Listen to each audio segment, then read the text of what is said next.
Tukaram मुंढेंच्या action मोड नंतर राज्यातील बऱ्याच आस्थापनांवर कारवाई केल्याचं पाहायला मिळतंय. अन्न आणि औषध प्रशासन विभागाच्या कारवाया मागील काही दिवसात अचानक वाढल्याने बऱ्याचशा भेसळीच्या घटना कमी होण्यास मदत झाली आहे. दिनांक 25 मे 2026 रोजी मुंढेंनी आयुक्त पदाचा कारभार हाती घेतला आणि राज्यभरात कारवाईला सुरुवात झाली. गेल्या काही दिवसात मोठमोठ्या ब्रँड्सवर कारवाई झाल्याचं पाहायला मिळतंय. यात चांदा ते बांदा असा सगळा महाराष्ट्र आहे. त्यामुळे शेगावच्या कचोरी पासून ते शिर्डीच्या प्रसादापर्यंत आणि बाबा रामदेवच्या पतंजली पासून ते मोठमोठ्या कंपन्यांपर्यंत कारवाया झालेल्या आहेत. तुकाराम मुंढेंकडे असलेल्या विभागाच्या अंतर्गत औषध प्रशासनाचा देखील समावेश आहे. त्यामुळे नव्याने काढलेल्या आदेशात मेडिकल संदर्भात महत्त्वाचा निर्णय घेण्यात आलाय. यासोबतच दुधातील भेसळ रोखण्यासाठी नुकतीच दूध संघाच्या प्रतिनिधींसोबत बैठक झाली असून दुधातील भेसळ पूर्ण कशी रोखता येईल यावर निर्णय घेण्यात आले. यासोबतच राज्यात गुटखा बंदी केवळ नावालाच असल्याचं चित्र आतापर्यंत दिसून यायचं. मात्र इथून पुढे गुटखा विक्रेत्यांना जरब बसेल असा निर्णय घेण्यात आलाय. तर गुटखा, दूध आणि मेडिकल क्षेत्राशी संबंधित नवीन कोणते आदेश पारित करण्यात आले आहेत आणि तुकाराम मुंढेंनी त्यावर काय म्हणलंय या संबंधीची माहिती आपण या व्हिडिओतून जाणून घेणार आहोत. नमस्कार, मी आदिती आणि तुम्ही पाहताय शिरस्ता.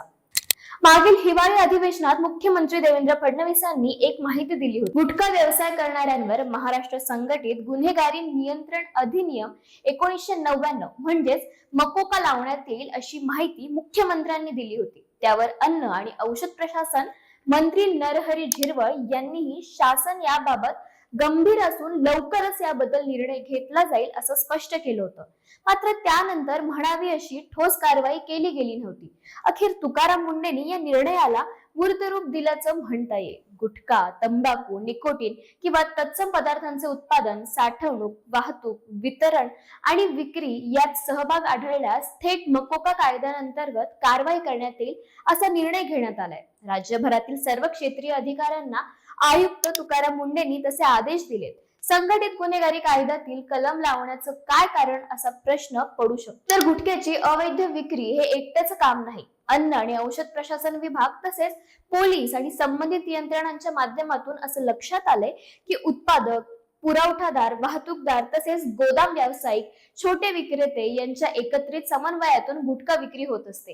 राज्यात ठिकठिकाणी पाहिलं तर गुटखा बंदी असून देखील शाळा, महाविद्यालय किंवा सार्वजनिक ठिकाणी खुलेआम गुटख्याची विक्री होत असते. त्याला या निर्णयाने आळा बसेल अशी अपेक्षा आहे. अन्न सुरक्षा मानके अधिनियम 2006 अंतर्गत असुरक्षित अन्नाचे उत्पादन, साठवणूक आणि वितरण करणे हा गंभीर स्वरूपाचा गुन्हा मानला जातो. याच अंतर्गत केलेल्या गुन्ह्यासाठी कारावासाची तरतूद करण्यात आलेली आहे. यासोबतच सगळ्यात महत्त्वाचा निर्णय दूध भेसळी संदर्भात घेण्यात आलाय. शुक्रवारी दिनांक 12 जून 2026 रोजी राज्यातील प्रमुख डेअरी चालकांची बैठक तुकाराम मुंढेंनी आयोजित केली होती. त्यावेळी त्यांनी डेअरी चालकांना सक्त सूचना दिलेल्या आहेत. दुधात पाणी किंवा इतर घातक पदार्थांची भेसळ अजिबात सहन केली जाणार नसल्याचं मुंढेंनी डेअरी चालकांना सांगितलंय. उत्पादनापासून ते अंतिम ग्राहकापर्यंत दुधाचा प्रवास संपूर्णपणे सुरक्षित, स्वच्छ आणि दर्जेदार असावा अशाही सूचना देण्यात आल्या. यामुळे दूध उत्पादक शेतकऱ्यांना मोठा फायदा होणार आहे. या निर्णयाची योग्य अंमलबजावणी झाल्यास दुधाच्या मागण्या आणि पुरवठ्यात समतोल साधला जाईल आणि अंतिमतः दूध उत्पादक शेतकरी आणि ग्राहक असे दोन्ही घटक फायद्यात राहतील. हा झाला दुधाच्या संबंधित निर्णय. याशिवाय नागरिकांच्या आरोग्याच्या संबंधीचा देखील एक महत्त्वाचा निर्णय तुकाराम मुंढेंनी घेतलाय.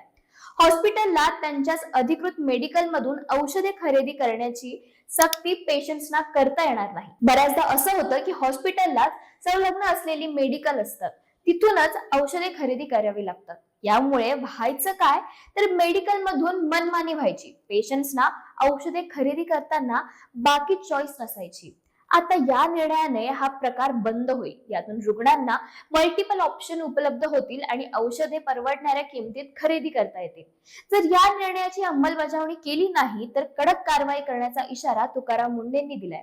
रुग्णांना देखील थेट तक्रार करता येणार आहे. जर एखाद्या रुग्णालयाने ठराविक स्टोअर मधून औषधे घेण्याची सक्ती केल्यास 1800-222-365 या टोल फ्री नंबरवर संपर्क करून तक्रार दाखल करण्यात येणार आहे. आता या निर्णयानं तुकाराम मुंढे पुन्हा एकदा सामान्य नागरिकांच्यासाठी आशेचा किरण बनलेत.